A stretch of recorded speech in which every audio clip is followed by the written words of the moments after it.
자, 수특 29강 진행합니다. 자, 첫 번째 문장. 법률 개념의 일상적 의미. 자, 법이라고 하면 일반적인 사람들이 굉장히 어렵게 읽힐 수 있는데 이게 일상적인 의미가 있다라고 말하고 싶어요. 자, 첫 문장부터 구문이 좀 어렵게 되어 있습니다. Along with a mistaken notion. 잘못된 생각과 함께. 그게 어떤 잘못된 생각이냐, 통격. 법은 reside in, 어딘가에 있다, 거주하다는 뜻이야. 법이 책 속에 있다라는 잘못된 개념과 함께, 자, 뒤에 도치됐습니다. 자, 원래 장소 부사가 나오고, 장소 부사구가 문두에 나오고, 동사 다음에 주어가 나오는 도치 현상이 발생할 수 있는데, 여기서는 실제 장소가 아니라 추상적인 개념의 장소인 잘못된 생각과 함께라는 걸 주었어요. 그리고 주어가 또 상당히 길어지다 보니까 도치가 된 것이다, 이렇게 파악해도 됩니다.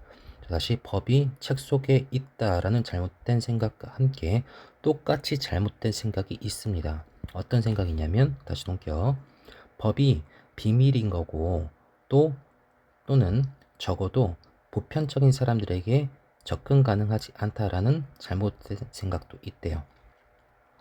자, 이 말은 이제 정리하면은 법은 책 속에 있다라는 것도 잘못된 개념이고, 법은 비밀이고 일반 사람들, 보편적인 사람들이 접근할 수 없는 거다라는 것도 잘못된 생각이야. 그래서 도치됐을 때는 수일치를 같이 기억해야 돼요. 자, 법, 좀 발전된, 그리고 어떤 테크니컬 전문적인 수준으로 법을 이해하고 적용하는 거야. 법조인들이 하는 그런 수준으로. 그래서 대해서는 못 관대고요. 법조인들이 하는 그런 발전된 형태의 전문적인 수준으로 법을 이해하고 적용하는 것은 투부정사 주어로 놓고 요구합니다. 전문적인 지식을. 그쵸? 이런 발전된 수준으로 법을 이해하는 것은 전문적 지식을 요구해. 하지만 기본적인 법의 substance에서 본질이야. 기본적인 법의 본질을 이해하는 것은 그렇게 전문 지식을 요구하는 건 아니냐. 그래서 does not 뒤에는 이 부분이 같아서 생략된 거다라고 생각하세요. 그래서 법은 삶을 반영해. 즉 책 속에만 있는 것도 아니고 일반인들에게 비밀도 아니야. 접근하지 못하는 건 아니니까 법은 삶을 반영하고 있어. 그래서 삶을 살아가는 건 일반인들도 법에 대해서 어느 정도는 이해 가능하다는 뜻이야. 기본적인 건. 그래서 법 속에 구현돼 있는 PP, 구현된 법 속에 구현된 원칙들과 어떤 쟁점들은 다르지 않아. 어떤 원칙과 쟁점들과 다르지 않냐면, 우리가 우리 삶의 다른 여러 영역에서 경험하는 그런 원칙과 쟁점들과 다르지 않아. 즉, 법 속에 구현되어 있는 것은 생활 속에 우리가 경험하는 것과 다르지가 않아. 그래서 예를 들면 계약법은 commentary, 뭐냐면 해설이래. 뭐에 대한 해설이냐면 방식에 대해. 사람들이 만들고 해석하고 지키고 파기하는 거야. 그들의 약속을. 상업적이든 혹은 비상업적인 상황에서든, 상업적이거나 비상업적인 상업적인 상황에서 그들의 약속을 만들고 해석하고 지키고 파기하는 방식에 대한 해설이래. 뭐가? 계약법이. 자, 그러니까 계약법 자체는 상업이나 비상업적인 상황에서 약속을 지킬 거냐, 만들 거냐, 파기할 거냐, 여기에 대해서 해설을 해주고 있어. 그래서 만약에 계약상 파기하면 안 되는데 너가 뭐 이거 위반했어, 그럼 이제 법에 저촉이 되는 거지. 자, 네, 그래서 거의 어떤 비법조인, 즉 일반적인 사람도 이 객관적인 이론, 계약 형성에 대한 객관적 이론이나 statute of fraud 하면은 이게 이제 사기니까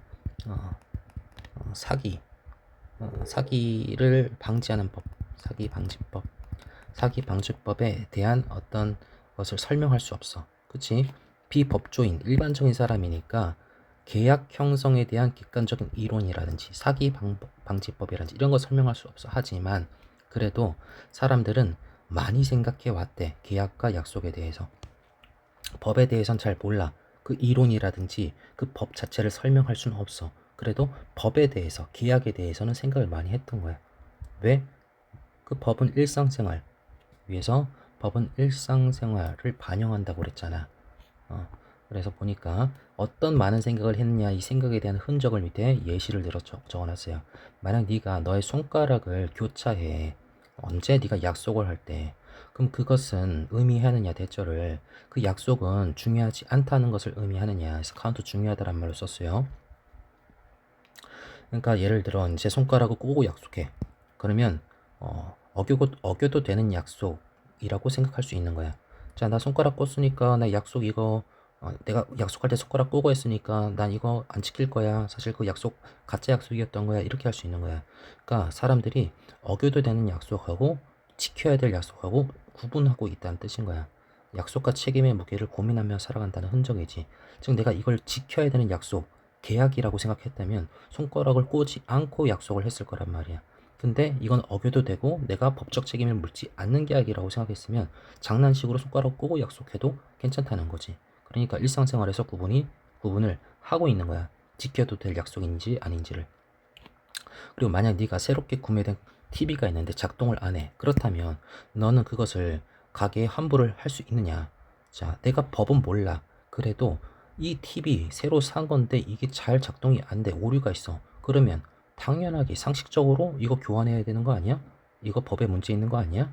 자, 법은 잘 모르지만 내가 구매한 제품이 작동이 안 될 때 소비자의 권리로서 당연히 보상을 요구할 수 있다라는 생각을 할 수 있는 거지. 그래서 법을 몰라도 법에 대한 적용을 또 생활에 적용하고 있다. 이렇게 생각하면 돼요. 그래서 TV에 대한 내용은 상식이 곧 법의 본질이기 때문에 소비자보호법이 바탕이 된 거야. 그래서 일반인이 접근할 수 없는 대단한 비밀이 아니다. 당연하게 고장났으면 내가 권리 요구할 수 있다. 이런 뜻입니다. 그래서 중요한 부분 다시 한번 체킹하시고요. 법률 개념은 제일 중요한 건 법률 개념은 우리에게 비밀이거나 우리에게 접근 가능하지 못할 만한 것이 아니다. 법은 삶 자체, 생활 자체를 반영하고 있기 때문에 일반인들도 그 이론이나 그 법 자체를 설명할 수는 없어도 법에 대해서 계속 생각하며 살고 있다라는 것이 이 글의 전체 내용이었어요. 네, 여기까지 할게요.